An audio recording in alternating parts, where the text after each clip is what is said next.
बिस्मिल्लाहिर्रहमानिर्रहीम, अस्सलाम वालेकुम वरहमतुल्लाहि वबरकातुहू, अल्लाहुम्मा सल्लि अला मुहम्मद व आलि मुहम्मद, रब्बि इश्रह ली सदरी वयस्सिर ली अमरी वहलुल उक़दतम मिन लिसानी यफ़क़हू क़ौली, आमीन। ख़वातीन व हज़रात, आप देख रहे हैं कुतुब ऑनलाइन और मैं हूँ बिलाल कुतुब और आज का दिन जुमे का है और जुमे के दिन हम आपके साथ तिब पे बात करते हैं। आज हम बात करेंगे ख़ास तौर पे, क्योंकि हमारा टेलीफोन नंबर भी आपके सामने चल रहा होता है और आप हमें कॉल करके हमारे मेहमान से मशवरा भी कर सकते हैं। आज हम तिब का एक ख़ास हिस्सा, जिसको कि आम तौर पे हमारे माशरे में बड़ा कम, मैं क्या कहूँ, कम वज़न से देखा जाता है, यूँ कह लें तो बेहतर है। क्योंकि अगर आप किसी से कहें कि आप एक साइकाइट्रिस्ट से मिल लें या साइकोलॉजिस्ट से आप मशवरा ले लें, तो आगे से रद्द अमल ये होता है कि क्यों, मैंने की प्रॉब्लम है तो आपको कह रहे हैं ना कि आप मिल लें। बहुत बड़ा प्रॉब्लम जो मैंने ज़ाती तजर्बे में देखा है कि वो शख्स जिसको कि आप कहें कि आपको एक साइकाइट्रिस्ट से मिलना चाहिए, वो इस बात के सबसे पहले डिनाइल में चला जाता है कि मैं मरीज़ नहीं हूँ। तो मैंने देखा पहले वो कहता है मैं मरीज़ नहीं, फिर उसको जब आखिर कहा जाए चले जाए, वो कहीं मर मुर के चला ही जाता है। उसके बाद वो दवाई नहीं खाता। वो कहता है नहीं, लोग मुझे कहते हैं दवाई लग जाएगी, एद नाल नींद बड़ी आती है, एद नाल फलाना बड़ा होता है। ये वो सेक्टर है जिसको कि हमने सबसे कम तवज्जो दी है।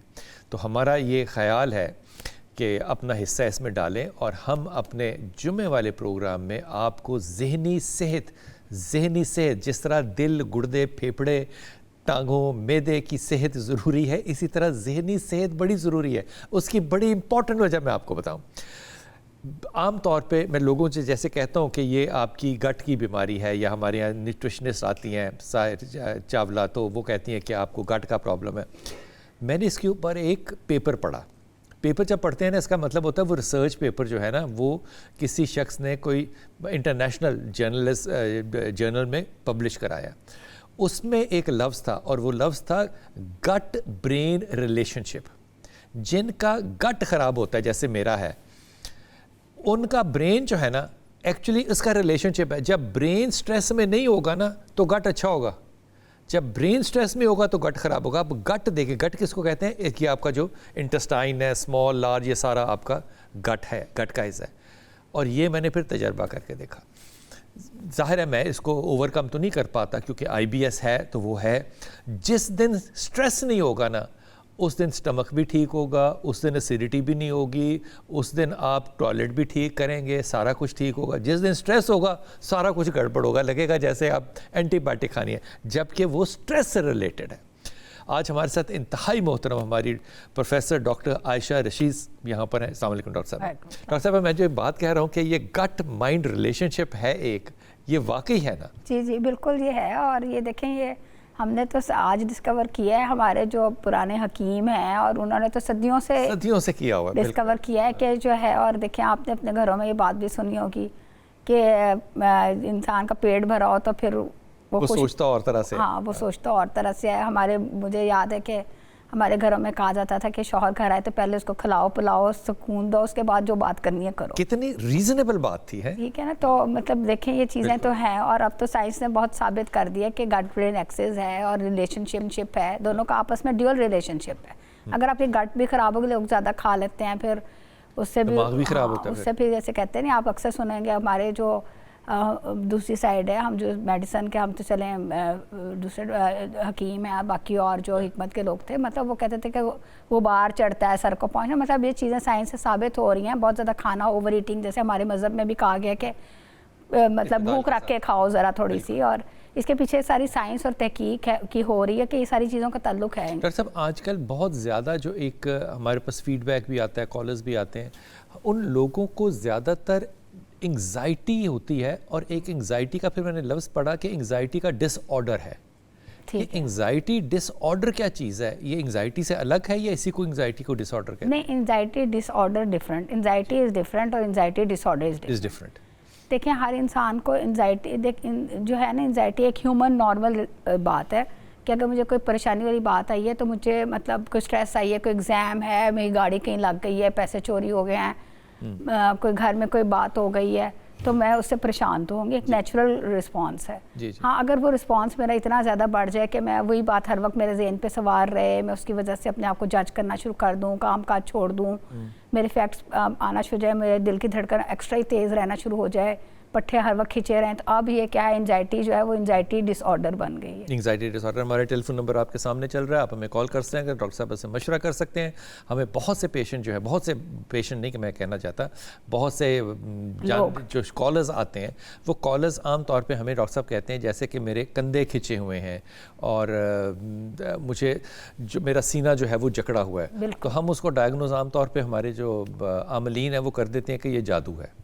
तो एक तो मुझे लगता है कि हमने उसको सजेस्ट भी करवा दिया कि जादू है, अब तो वो उसमें से भी नहीं निकलेगा। ये एंग्जाइटी का या किसी और चीज़ का भी सिम्टम हो सकता है?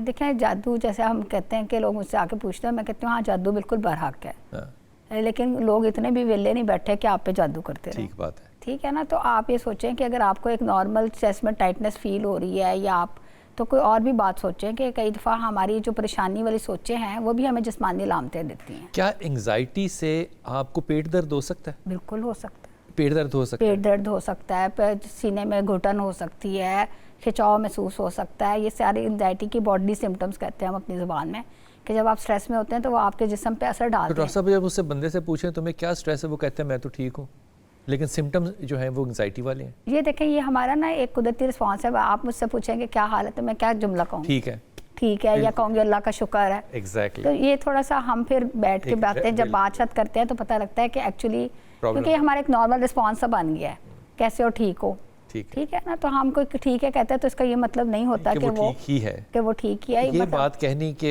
एक शख्स जो है वो एंग्जाइटी की वजह से उसके पेट में दर्द हो रहा है, वो झूठ नहीं बोल रहा, वो वाकई पेट दर्द हो रहा है उसको, पेट दर्द हो रहा है उसको। तो असल में ना हम एक्नॉलेज नहीं करते। अब मसलन अगर मैंने छुट्टी लेनी होगी तो मैं जाके कहूँ कि मुझे बड़ी एंग्जाइटी हो रही थी और उस वजह से मैं नहीं आया या डिप्रेस था, तो मेरा बॉस कभी मुझे छुट्टी नहीं देगा। तो इसलिए भी हम ना हमारी ये जो बीमारियां हैं कि इनको हम एक्नॉलेज नहीं करते। हाँ, हम ये कहेंगे शदीद पेट दर्द हुआ फिर छुट्टी मिल जाएगी, लेकिन हम कहेंगे स्ट्रेस की वजह से हुआ तो फिर शायद नहीं होगा। जी कमाल है हमारे साथ, कमाल मुस्तफ़ा। जी कमाल, अस्सलाम वालेकुम बेटा। हाँ बिलाल भाई, कैसे हैं आप? अल्लाह का शुक्र है, अल्लाह का शुक्र है। कमाल कैसे हैं आप? बिलाल भाई मैं भी ठीक। मैं एक पूछना था कि मैं एक स्कूल में स्पोर्ट्स टीचर हूँ, प्राइवेट स्कूल में। अच्छा। और उसके बाद मैं शाम को स्कूल से फ्री होके एक जिम में एज ए ट्रेनर भी काम करता हूँ। अच्छा अच्छा। तो मैं पूरे दिन में थक जाता हूँ, लेकिन फिर भी जब मैं रात को सोने के लिए लेटता हूँ ना, मुझे नींद नहीं आती। 2-2, 3-3 घंटे अजीब ख्याल ही आते रहते हैं, नींद नहीं आती। अच्छे ख्याल आते हैं कि बुरे ख्याल आते हैं? बस ऐसे एक होता है ना, कोई बेस्ट केस सिनारियो बंदा सोचता है, मैं वर्स्ट केस सिनारियो सोचता हूँ, अगर फलां को ये हो गया तो क्या होगा, कोई मर गया तो क्या होगा, इस तरह की बातें। और सब कुछ पूछना तो नहीं?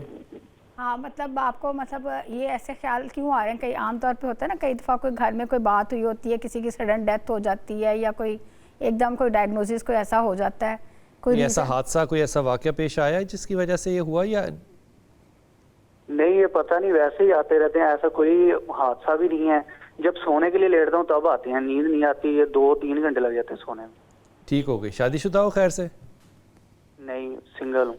हाँ, तो फिर ख्याल तो आने हैं ना बच्चे। तरह मैं वैसे मजाक कर रहा हूँ। कमाल, आप फ़ोन रख दीजिए और डॉक्टर साहब की बात जो है वो सुनिएगा। डॉक्टर साहब, ये ख्याल नेगेटिव थॉट्स जो आती हैं, ये क्या चीज़ होती है? अच्छा देखें, जैसे इन्होंने बड़ी अच्छी बात की, होता ही है कि हमें ख्याल है ना, मुझसे में पेट में दर्द है तो मैं पहले सीधा कैंसर का ही सोचूंगी। सही बात है, ठीक है ना। या मुझे अगर दिल की धड़कन बहुत तेज़ होगी तो मैं कहूँगी कि हार्ट अटैक होने लगा।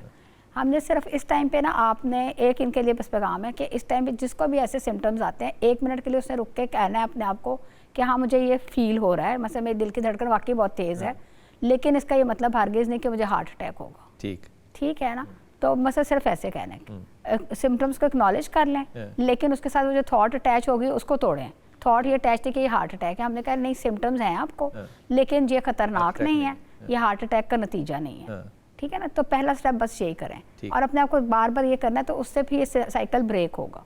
और इसी तरह कोई भी और, जैसे कोई घर में बीमार है तो ये बचेगा नहीं, जैसे इन्होंने कहा कि ख्याल आता है कि कुछ हो जाना है, मर जाना है, या तो आप एक्नॉलेज करें कि हाँ वो बीमार है, लेकिन बीमारी ऐसी नहीं है कि वो मारी जाएंगे। ठीक। पहला स्टेप ये नफ्सियाती होती है प्रॉब्लम, ये नफ्सियाती प्रॉब्लम। जी ये हाँ जी, एंजाइटी को सोचे ना, हम फॉरन एक्सट्रीम पे सोच लेते हैं। कई लोगों को ये आदत होती है कि उनको कोई भी फिजिकल सिम्टम आया है तो वो उसकी एक्सट्रीम ही सोचते हैं, दरमियान में नहीं कहीं रुकते।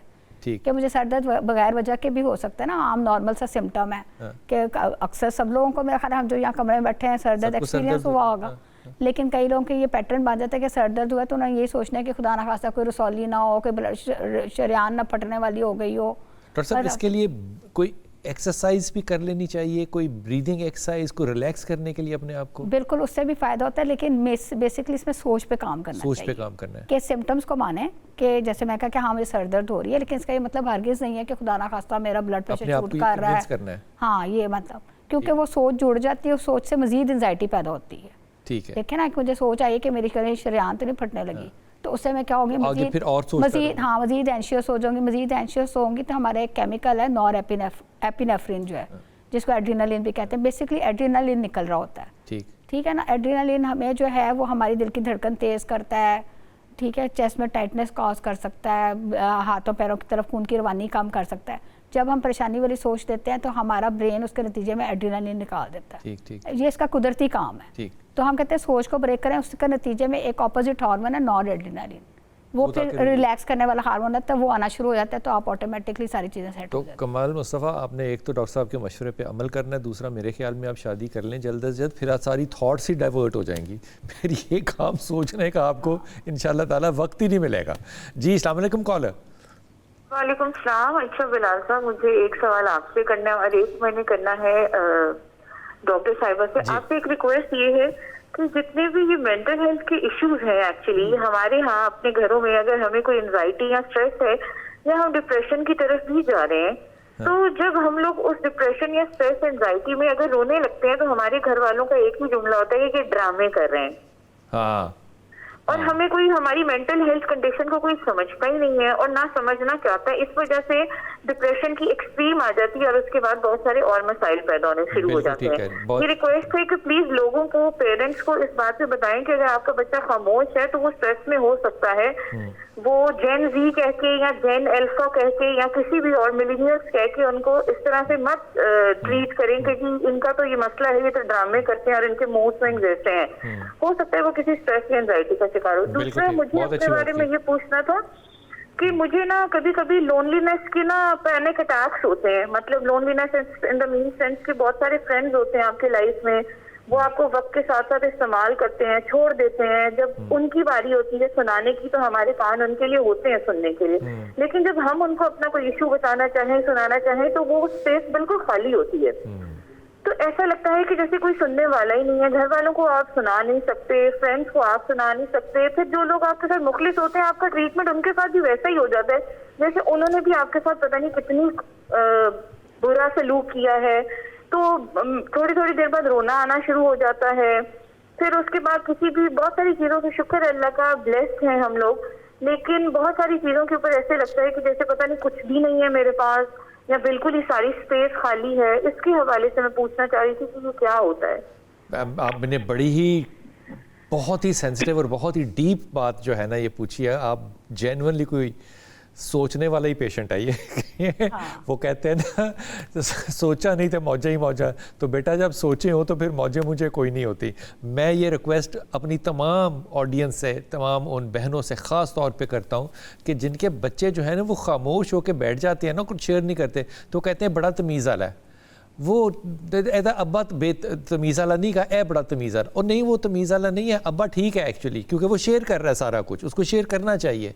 बच्चा अगर खामोश हो रहा है तो बच्चा रिएक्शन दे रहा है, वो हो सकता है डिप्रेशन में जा रहा हो सकता है एंग्जाइटी कंट्रोल या अंडरस्टैंड ना कर पा रहा हो। लेकिन ये कहना कि ए रो रहा है बंदा तो ए ड्रामा कर रहा है, मेरे ख्याल में ये एक ज़ालिमाना सा जुमला है, ये जुमला नहीं इस्तेमाल करना चाहिए। इसलिए आपको याद है कि पिछली दफ़ा भी जब हम कॉल्स ले रहे थे तो मैं बहुत सी अपनी माओं को, बहनों को, बच्चियों को ये कह रहा था कि खुदा के वास्ते पॉजिटिव जुमला तो इस्तेमाल कर लो ना। जुमला भी इतना नेगेटिव इस्तेमाल होती है, बेड़ा गर्क हो गया साडा, तबाह हो गए सारे, ओ खुदा का नाम लो, एक अच्छा लफ्ज़ इस्तेमाल करोगे ना तो वो दुआ है। इफ़ यू, आमतौर पे डॉक्टर साहब कहते हैं कि जब मैच्योरिटी आ जाती है ना तो इंसान आइसोलेशन में चला जाता है, वो तजर्बों से सीखता सीखता जो है वो सेल्फ डिपेंडेंट हो जाता है। लेकिन ये जो इस खातून ने बात की है ये बड़ी कमाल है कि आप लोनलीनेस फील करते हैं। बिल्कुल, क्या ये ड्रामा तो नहीं है ना? नहीं, ये ड्रामा नहीं है। असल में थोड़े से आपके प्रोग्राम के तवज्जुह से मैं भी ये ज़रूर कहूँगी कि ये जो पहली इनकी बात है ना, ये है पॉलिसी लेवल की बात। हमें ना कुछ पॉलिसी ऐसी बनानी चाहिए स्कूल्स के अंदर और पेरेंटिंग के अंदर कि आप इस बात को नॉर्मलाइज करें कि इंसान के अगर घर में बच्चे हैं, आप खुद हैं, आपके कोई स्पाउस है, अगर वो जो है वो डाउन फील कर रहा है तो आप उसको पूछें कि वो क्यों डाउन फील कर रहा है, रादर देन ये कहने के कि नहीं कुछ नहीं होता, चल ऐ तो एवं कोई गाल, मतलब हमारी देखें ना जुमले क्या, हाँ डिनाई ना करें, वो कहें कि डिप्रेशन कुछ नहीं होता, मतलब आप देखें ना चल छड़ तेनू किस चीज़ का डिप्रेशन, इस तरह की हम बातें करते हैं। तो आप एक तो डिनाई ना करें, बच्चों को खासतौर पे पूछ लें कि क्या बात है, क्या वजह है, और ये कि इस बात को नॉर्मलाइज करें कि हाँ इंसान डिप्रेस हो सकता है, एंशियस हो सकता है, उसको आवाज़ें सुनाई दे सकती हैं, उससे पूछें, उससे बात करें और उसको कहें कि it's okay, it's a normal reaction, normal बात है, हम डाउन हो सकते हैं। एक बात। अच्छा, दूसरी जो इन्होंने बात मुझसे पूछी है उसके लिए मेरे ख्याल में आपको एक प्रॉपर थेरेपी में जाना चाहिए, थेरेपी में जाना, प्रॉपरली थेरेपी में जाना चाहिए, क्योंकि मैंने आपकी बात सुन के देखा है कि आपके ना बहुत सारे, आप चाह रही हैं कि आप ना लोगों के ऊपर बहुत ज़्यादा डिपेंडेंट है कि लोग आपके बात सुने, आपको एक्नॉलेज करें या आपको टाइम दें, और उसकी वजह से जब वो वहाँ से आपको वापस फीडबैक नहीं आता या जितना आपने इन्वेस्ट किया उनके अंदर आपकी इन्वेस्टमेंट इसको वापस नहीं मिल रही, तो उसकी वजह से ये एकदम डाउन हो जाती हैं। तो हम लोगों को सिखाते हैं कि लोग इम्पॉर्टेंट है लेकिन हम खुद ज़्यादा इम्पॉर्टेंट है, और हम अपने आप को खुद ज़्यादा खुश रख सकते हैं, अपनी लोनलीनेस को जो है वो एक जिसको कहते हैं ना एक कामनेस के अंदर चेंज कर सकते हैं। तो मेरा ख्याल है कि अगर आप एक अच्छे थेरेपिस्ट के पास जाएंगे ना तो आपकी बहुत सारी बातें खुद ही बहुत अच्छी सेटल डाउन हो जाएंगी। बहुत अच्छी बात, बहुत अच्छी बात। वो हमारे एक बहुत पुरानी बात है, मैं एक जगह पे, पूना उस जगह का नाम है, वहाँ पे था, योगा सीख रहा था, तो वहाँ पे हमारा एक गुरु जो था ना, उसने एक थेरेपी ईजाद की हुई थी, उसका नाम था हग, HUG, उसका नाम ही ये था, हग। हग पता है हग का जो उर्दू तर्जुमा है या पंजाबी, उसका नाम है जफ़ी। ये जो जफ़ी है ना, ये घर में बड़ी इंपॉर्टेंट होती है। हाँ, बिल्कुल। बच्चों के साथ जफ़ी डालनी, बेगम के साथ जफ़ी डालनी, भाई के साथ जफ़ी डालनी, बहन के साथ जफ़ी डाल, ये आपका एक इमोशनल सपोर्ट सिस्टम है। हम लोग बहुत डिस्टेंट हो गए हैं over a period of time कि हमारा जो टच है वो ख़त्म हो गया है। इस पे हो सकता है उलमा कराम कोई और फतवा ना लगा दें, लेकिन मैं बड़ी माफ़ी के साथ ये कह रहा हूँ कि वो जो ख़ानदान का आपस में टच सिस्टम है ना, ये बड़ा इम्पॉर्टेंट होता है। इस बात पे ज़रा थोड़ी सी हमारी आवाम को और हमारे बच्चों को और हमारी बहनों को, भाइयों को, बापों को, बाप घर में आता है तो सारों से जफ़ी डाले, अम्मा घर में आती जफ़ी डाले बच्चों से। वो जो टच सिस्टम है वो हमने दूर इसलिए कर दिया क्योंकि स्कूल सिस्टम्स के अंदर हमारे जो टच है ना, उसको हमने बैड और गुड में कन्वर्ट कर दिया। वो कॉन्शियसनेस इतनी ज़्यादा नेगेटिव आ गई कि अब हम वो करते ही नहीं है, ना गुड करें ना बैड करें। बच्चों के साथ, बड़ों के साथ अच्छी टच करना, कंधे पे हाथ रखना, प्यार करना, गले लगाना, ये ख़ानदान के अंदर होना चाहिए। ये मेरा अपना ज़ाती ख्याल है और मैं बिल्कुल इस बात पे मुत्तफ़िक हूँ। मैं अपनी फैमिली में, हम लोग आपस में मिलते हैं, हम बहुत क्लोज़ हैं, आते जाते एक दूसरे को टच करना, हाथ लगाना, हग करना, पूछना क्या कर रहे हो, एवं 30 सेकंड बाद दोबारा पूछना हुन की कर रहे हैं, तो क्या वही कर रहे हैं जो पहले कर रहे हैं। ऐसा वो you need to communicate and share the things. जी अस्सलाम वालेकुम रिफ़त। जी अस्सलाम वालेकुम रिफ़त गुजर खान। वालेकुम सलाम, क्या हाल है बिलाल भाई, ठीक है आप? अल्लाह का शुक्र है मेरी प्यारी बेटी, हुक्म कीजिए बेटा।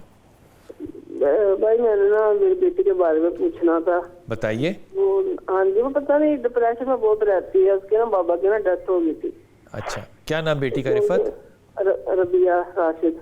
रबिया के वालिद का क्या नाम? राशिद अली। राशिद अली, ठीक। हाँ जी, इसे नजर भी बहुत लगती है और जब एंग्जाइटी वगैरह बहुत ऐसे डिप्रेशन में रहती है, हर चीज बहुत साथ बहुत है, हर चीज बहुत नेगेटिव लेती है, पता नहीं क्या इससे, मतलब बहुत परेशान। रिफ़त आप मुझे ये बताओ कि आपने रबिया की कितनी उम्र बताई? इसकी उम्र है 22 साल। 22 साल की उम्र में रबिया को आप कह रही हैं कि ये डिप्रेशन में रहती है। आपने किस चीज़ को देख के ये फैसला किया? इसलिए कि ये ना हर चीज को ना महसूस बहुत करती है। इसके बाबा की जब डेथ हुई है ना, तो जब से बस इसका यही मसला है, बहुत रोती है, बाबा को बहुत याद करती है, पढ़ती भी बहुत है, ये नहीं पता है भाई अल्लाह की तरफ से आजमाइश है, बस फिर पता है ये दीन की तरफ भी लोग, हम लोग हैं, ऐसी भी बात नहीं है। तस्वीरात वगैरह भी करती है, मैं खुद करती हूँ। लेकिन बाप के जाने का गम तो नॉर्मल है ना जी, बस इसलिए कुछ ज्यादा ही लिया हुआ है ना। अच्छा, इसकी भी तादाद होती है कि इतना लेना है इतना नहीं लेना? नहीं तादाद तो नहीं होती। हाँ। बस रिश्ते ऐसे हैं ना, घर से आप बात समझ सकते हैं, एक बाप का जाना, दुनिया से चले जाना, एक बच्चों के लिए कितना बड़ा बेशक ये फाया जो उठ जाता है। बेशक। तो बेशक। मैं इसलिए पूछ रही थी और इनकी डॉक्टर साहब बैठी है, मैं बात करना चाहूंगी। जी जी सुन रही है। ना इसके मैदे में भी कोई मसला रहता है ना, जैसे गैस बनती है, फिर ये वोमिटिंग वगैरह शुरू हो जाती है, ऐसे और फिर ये पता नहीं अजीब से मसला होता है, समझ नहीं आती। डॉक्टर के पास भी लेके जाती हूँ, मैं खुद भी दवा वगैरह करती रहती हूँ। तो गुजर खां में आप जो हॉस्पिटल है आपका, वहाँ पे लेके जाती हैं या किसी प्राइवेट क्लिनिक पे? हाँ जी, प्राइवेट भी लेके चली जाती हूँ, हॉस्पिटल है उधर भी चली जाती हूँ। अब इसकी शादी भी मैंने करनी है। माशाल्लाह। अरफात नाम है लड़के का। क्या नाम है लड़के का? अरफात। समझ नहीं आई। अरफात। अरफात। जी जी। अच्छा ठीक है। हाँ जी। अच्छा बच्चा अच्छा है वो? हाँ जी माशाल्लाह, बहुत अच्छा बच्चा है। अपनी फैमिली में। हाँ। जी अपनी फैमिली में है। अल्हम्दुलिल्लाह अल्हम्दुलिल्लाह। तो आप ना वो गुजर खां का जो हॉस्पिटल है वो बहुत बड़ा नहीं है, वहाँ पे कोई साइकियाट्रिस्ट बैठता है?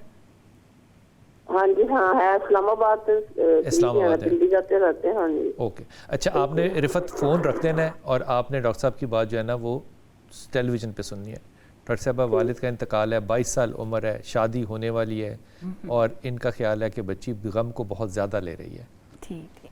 अच्छा जैसे देखें कुदरती बात है, एक तो मैं ज़रूर इनसे ये पूछना ज़रूर चाहती कि कितना टाइम हो गया वालिद साहब की डेथ को ना? वालिद सुन रही हैं आप? नहीं चली गई। अच्छा, क्योंकि ना ये बड़ा इंपॉर्टेंट है कि जैसे अभी आपने भी कहा कि ग्रीफ की भी कोई वो होती है कि नहीं, तो ये बात आपकी सही है कि ग्रीफ की जो है ना वो होती है कि मतलब कितना ग्रीफ हो सकता है, क्योंकि ग्रीफ जो है कई दफ़ा डिप्रेशन में चेंज हो जाता है। तो डिप्रेसिव डिसऑर्डर जो है वो एक बाकायदा यानी कि एक बीमारी हो जाती है, फिर उसका जिसका इलाज कराना चाहिए। तो जैसे ज़ाहिबत इनके वालिद साहब की डेथ हुई है और क्लोज तरीन रिश्ता है, माँ बाप का ही होता है, तो उसकी वजह से ज़ाहिबत ग्रीफ में तो ये जाएंगी।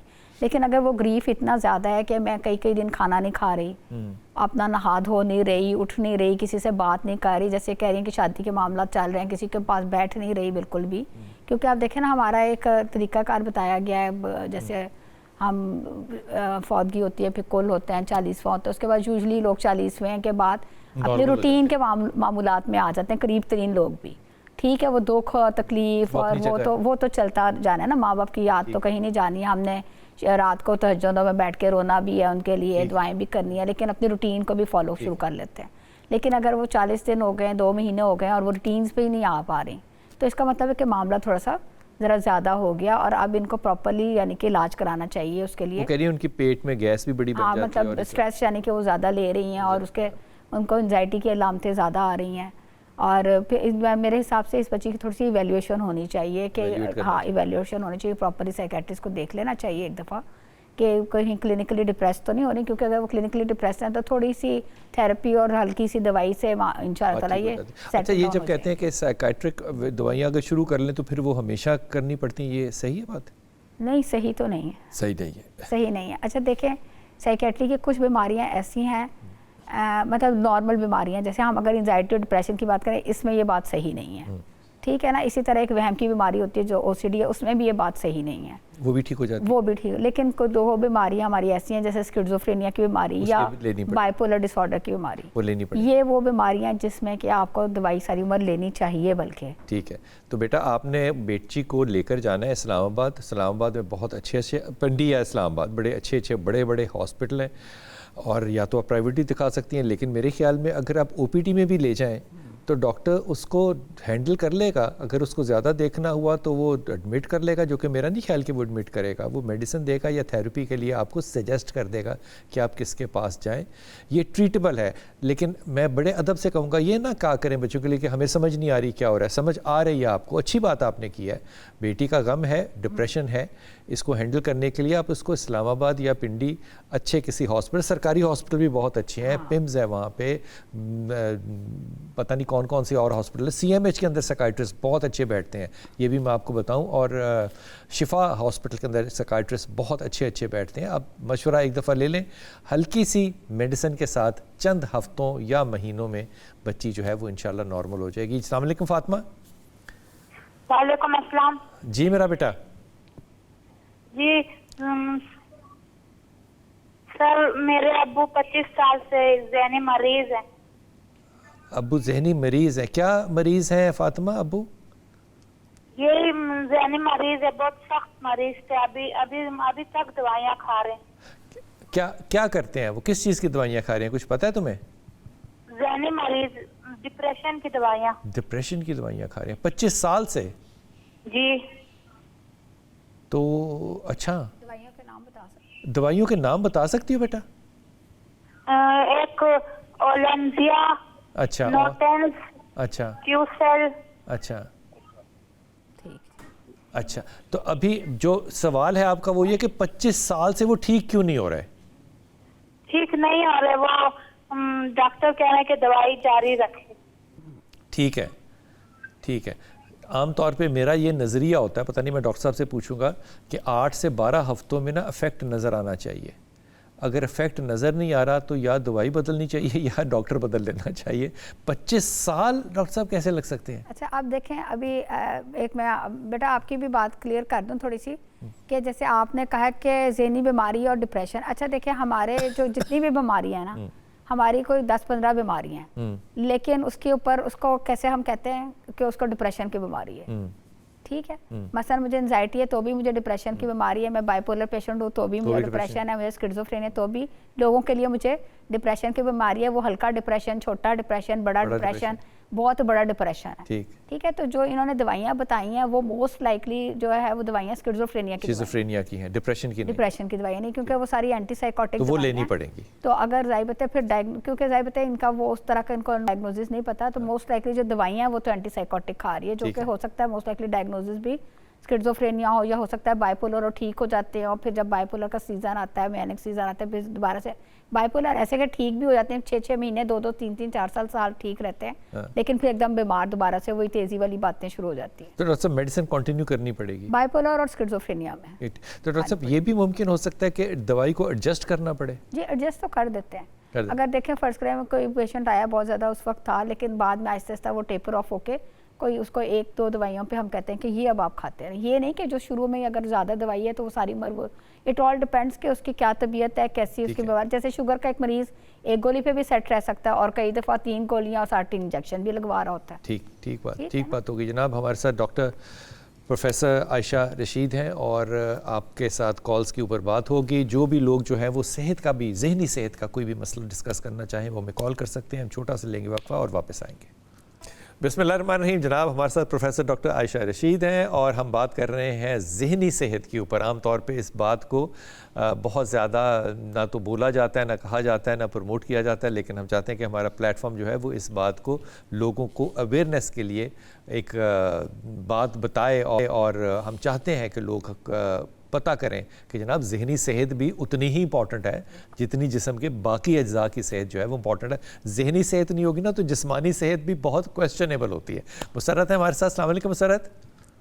वालेकुम अस्सलाम बिलाल भाई, मैंने आपसे अपनी बेटी के बारे में पूछना है। पूछिए बेटा, बता दी। वो मेडिकल तो उसका MBBS हो गया, पोस्ट जॉब कर रही है। अच्छा। तो वो जरा थोड़ी सी चिड़चिड़ी सी, जब अजीब से, उसकी वजह से उसके बहुत सारे मसले, सर के बाल भी बहुत गिर रहे हैं। नाम क्या बेटी का? हाजरा ज़हीर। हाजरा। और आप मुसर्रत हैं। हाजरा, आपके शौहर का क्या नाम है? मेरा नाम मुसर्रत है, बेटी का नाम हाजरा है। और आपके शौहर का नाम क्या है? मेरे शौहर का नाम है ज़हीर अब्बास। ज़हीर अब्बास। अच्छा आदमी है ज़हीर अब्बास? हाँ जी, अच्छा आदमी है ना, बड़ी अच्छी बात की आपने। तो आपने कभी अपनी बेटी को किसी गायनेकोलॉजिस्ट से नहीं मिलाया? वो गायनेकोलॉजिस्ट से भी उसको जरा थोड़ा PCO का भी मसला है। वो तब से ये मेडिकल जब स्टार्ट हुआ है ना तब से ये सारे मसले चल रहे हैं। अच्छा, इसका वैसे मेडिकल पढ़ने से कोई ताल्लुक नहीं है, मेरा नहीं ख्याल कोई ताल्लुक इसका मेडिसिन से है। हाँ, नहीं, वो इस बात से कि आपने मुझे जबरदस्ती करवाया। जो वो गुस्सा अलग है, लेकिन वो डॉक्टर तो बन गई ना खैर से। हाँ जी, कोई बात नहीं। मगर अभी भी वो कहती है कि मुझे आपने फंसा दिया। लोगों के लिए खिदमत करेगी, अपनी कब्र अच्छी करेगी, अल्लाह ताला उसका नसीब अच्छा करे। लेकिन ये PCO वाला जो मसला है ना, ये संजीदा है। ये गायनेकोलॉजिस्ट से आपने मशवरा ज़रूर करना है। ये बालों वालों का गिरने का ना, ये हार्मोनल इम्बैलेंस है। चिड़चिड़ी से क्या मतलब है कि चिड़चिड़ी है, गुस्सा करती रहती है? हाँ, गुस्सा करती है, जरा सी किसी बात पे भी चिड़चिड़ा सा अजीब सी उसकी। बस तो शादी वादी तो बहुत अच्छी है। नहीं, अभी शादी नहीं की है, बस रिश्ता देख रहे हैं। अच्छा। एक बल्कि रिश्ता आया भी है, लड़के का नाम है अहमद अली। अहमद अली बहुत अच्छा रिश्ता है अगर हाजरा करना चाहे तो। अच्छा। हाँ, मैंने यही पूछना था, मैंने कहा बेहतर है अभी बस अहमद अली में एक मसला होगा, वो चिड़चिड़ापन नहीं लेगा। अच्छा। गुस्सा नहीं लेगा वो। अहमद का अपना गुस्सा बड़ा है, लेकिन लड़का अच्छा है, शरीफ लड़का है। जब डॉक्टर अगर साहब हो जाए तो बेहतर है। हो जाए तो बहुत बेहतर है, बहुत बेहतर है। ये डॉक्टर साहब ये जो होता है गिल्ट के मुझे क्यों कराया मेरी मर्जी के बगैर, हालांकि वो एलीट स्टूडेंट है पाकिस्तान की 2% इनमें से, क्या ये असल में ना आजकल डॉक्टरों के हालात बड़े ख़राब हैं। सही बात है। वो खिलाफ इस तरह हैं कि जॉब्स नहीं हैं, जैसे अभी आपने इस साल भी देखा होगा कि एडमिशन्स ही नहीं हुए, लोगों ने एडमिशन्स बल्कि जिनके हो गए थे उन्होंने भी वापस सीटें खाली दी। सीटें खाली गई, क्योंकि आगे ना जॉब का कोई जॉब्स गवर्नमेंट जॉब्स भी बहुत ना होने के बराबर है, और प्राइवेट सेक्टर तो बिल्कुल ही जो प्राइवेट हॉस्पिटल्स हैं वो तो हालांकि खुद डॉक्टर्स ने ही अनफॉर्चुनेटली खोले हुए हैं या कई ऐसे जो बिजनेस, लेकिन अनफॉर्चुनेटली वो डॉक्टर्स का कर रहे हैं इस्तेहसाल 45,000 या इतना सारा वो डॉक्टर को दे रहे हैं काम करने का, जो यंग डॉक्टर निकल रहा है। अब जो है वो तो वो डॉक्टर्स को वो कहते हैं कि हमने हाँ कि काम जो है वो कर रहे हैं, वो उनको लगता है कि हमने अब इतना पढ़ा है तो उसके अगेंस्ट हमें क्या मिल रहा है। बिल्कुल ठीक है। और वो अपने साथ के स्टूडेंट्स को देखते हैं जो सीए करके निकल रहे हैं या आईटी के लोग निकल रहे हैं, वो आईटी का जो उनका क्लास फेलो है वो आराम से उसने सुकून से आईटी पढ़ी है पहले तो 4 साल, और उसके बाद जब निकला है तो कोई 1-2 लाख रुपए के वो काम, और वर्क फ्रॉम होम कर रहा है, अब वर्क फ्रॉम होम कर रहा है कि उसका पेट्रोल भी नहीं खर्च हो रहा आजकल के सिनेरियो में। तो वो बच्चे आजकल के कहते हैं कि 45,000 में तो अपना पेट्रोल ही नहीं पूरा कर पाएंगे आने जाने के लिए। ये चिड़चिड़ापन हम कहते हैं कि आमतौर पे हर चीज़ पे गुस्सा चढ़ता है, ये फ्रस्ट्रेशन है क्या चीज़? ये बेसिकली फ्रस्ट्रेशन है। मेरा ख्याल है इनकी मदर को बैठ के उसके साथ ना आराम से 1 to 1 होकर बात करनी चाहिए कि बेटा ज़िंदगी में ऐसे ही होता है, शुरू में हार्डशिप्स ही आती हैं, चीज़ें ऐसे ही चलती हैं। डॉक्टर्स की शुरू के मैं सब बच्चों को जब आए भी मेरे जूनियर सारे स्टूडेंट्स हैं उनको मैं कहती हूँ कि बेटा आपके 8-10 साल आपके लगने ही लगने हैं, तो आपने इसको ना परेशान हुए बगैर गुजारने हैं। क्योंकि हार्मोनल इम्बैलेंस होने की वजह से भी मूड स्विंग्स वो बिल्कुल वो भी आ सकते हैं कि ज़ाहिर है पीसीओएस का भी मसला है, उसका तो ज़रूर वो इलाज कराएं और उसका भी मसला है, लेकिन ये कि उसको ये ना नॉर्मल सी बात है। मैं उसमें कहूँ कि मेरा बेटा भी मुझे यही कहता रहा, वो भी बना डॉक्टर, तो हमने भी उसको ज़बरदस्ती बनाया था तो कोई बात नहीं, लेकिन अब वो माशाल्लाह अब काफ़ी अर्से से उसने छोड़ दिया, क्योंकि लेकिन पहले वो हमें भी कहता था। तो इसकी मदर को भी ये पैगाम है कि बच्ची की बात को नॉर्मल सा ले, बजाय तब रिएक्ट ना करे उसको, और उसको समझाएंगे कोई बात नहीं बेटा आहिस्ता आहिस्ता हो जाएगा, आपने माँ बाप की बात सुनी है तो अल्लाह ताला इसका भी तो आपको सिला देगा ना। बेशक मूड स्विंग्स होते हैं, हाँ ये बीमारी होती है या नहीं? ये बीमारी तो नहीं, देखें उसकी एक नॉर्मल फ्रस्ट्रेशन है जो कि एंड जो आजकल की सिचुएशन के हिसाब से मैंने जैसे बताया कि जॉब्स आगे कम है, कंपटीशन का टाइम है, आगे अब उसको पार्ट 1 करेगी, कोई बाहर के एग्ज़ाम देगी, क्योंकि जब तक आप उसके पास आगे कोई कंसल्टेंट वाली कोई डिग्री नहीं होगी तो उसका भी मुस्तकबिल फिर है ना, या कि और 8-10 साल के भी स्ट्रगल है उसके। मैं वक्फे पे जाऊंगा, वापस आऊंगा, डॉक्टर साहब से पूछूंगा कि मूड स्विंग्स जो होते हैं ये ख़वातीन में बड़े कॉमन है, ये किस हद तक नॉर्मल है और किस हद पे पता चलेगा कि ये नॉर्मल नहीं है, ये बीमारी है? वापस आते पता करते हैं।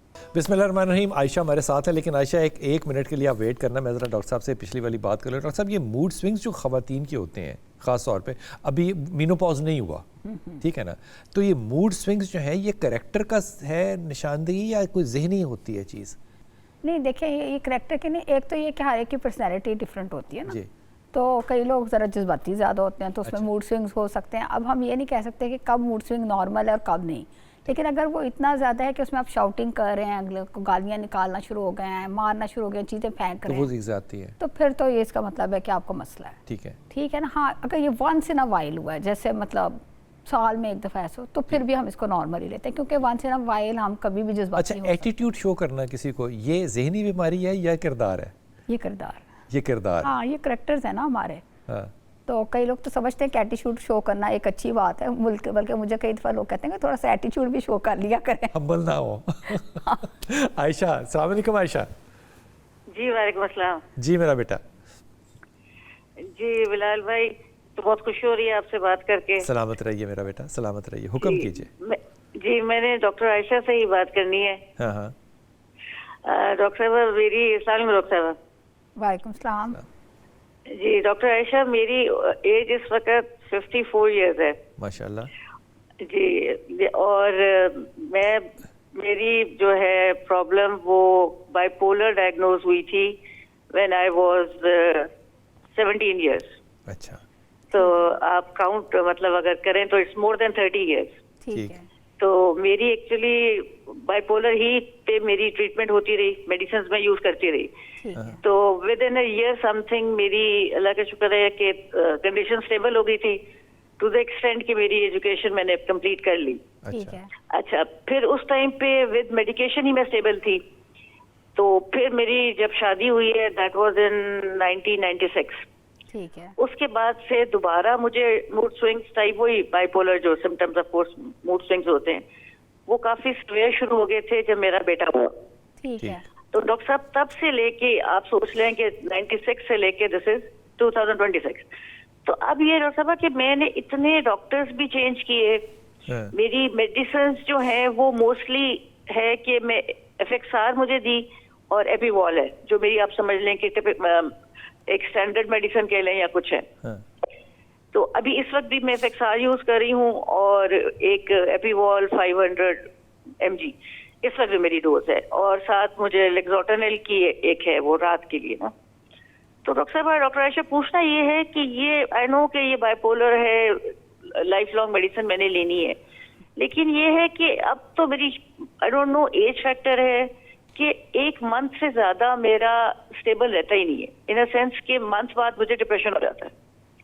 अच्छा। अब मूड स्विंग्स में ये है ना, या बाइपोलर आप कह लें, अब डिप्रेशन साइड पे ज्यादा होता है। अच्छा, आपने देखिए हाँ, अच्छा पहले कर ले बात आप करना।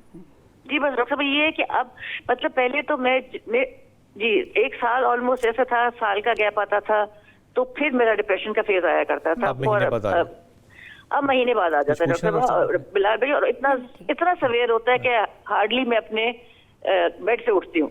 जी डॉक्टर आयशा। अच्छा आयशा, फोन रख दीजिएगा और आपने टेलीविजन पे बात सुनी है डॉक्टर साहब की। डॉक्टर साहब अच्छा देखें आयशा, एक आपकी बात मैंने सुन ली है, मेरे ख्याल में तो आपकी दवाइयाँ को सेट होने की ज़रूरत है। अच्छा, एक बात होगी। दूसरा ये कि ये भी देखना चाहिए कि कोई मुसलसल कोई स्ट्रेस फैक्टर तो नहीं चल रहा लाइफ के अंदर जो आपको सेटल डाउन नहीं होने दे रहा।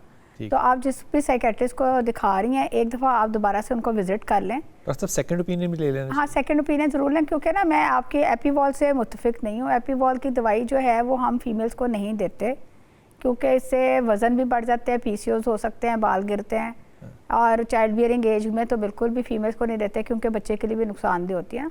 तो मैं ख्याल है कि मूड स्टेबलाइज़र अपना चेंज कर लें, क्योंकि आपका मूड स्टेबल नहीं ना रह रहा, आप बड़ी जल्दी बार बार जा रही हैं, डाउन हो रही हैं। तो एक दफ़ा दोबारा से किसी भी जो अच्छे साइकेट्रिस्ट को, आप जिस भी एरिया में रहती हैं वहाँ पे या इंटरनेट पे सर्च कर लें जो हैं, तो उनका मैं ख्याल है दवाई से आपकी ना सेटल डाउन होने की ज़रूरत है। डॉक्टर साहब, तो इंशाअल्लाह से बेहतर हो जाएंगे। लोग पूछते हैं कि कैसे ढूंढना है, तो मैं उन्हें कहता हूँ कि OPD में जाएं और देखें कि प्रोफेसर लेवल का आदमी कौन है। अगर कोई प्रोफेसर लेवल का है, पोस्ट ग्रेजुएट है अमेरिका से या बरतानिया से, तो वो अच्छा डॉक्टर होने के चांसेस बहुत ज़्यादा हैं।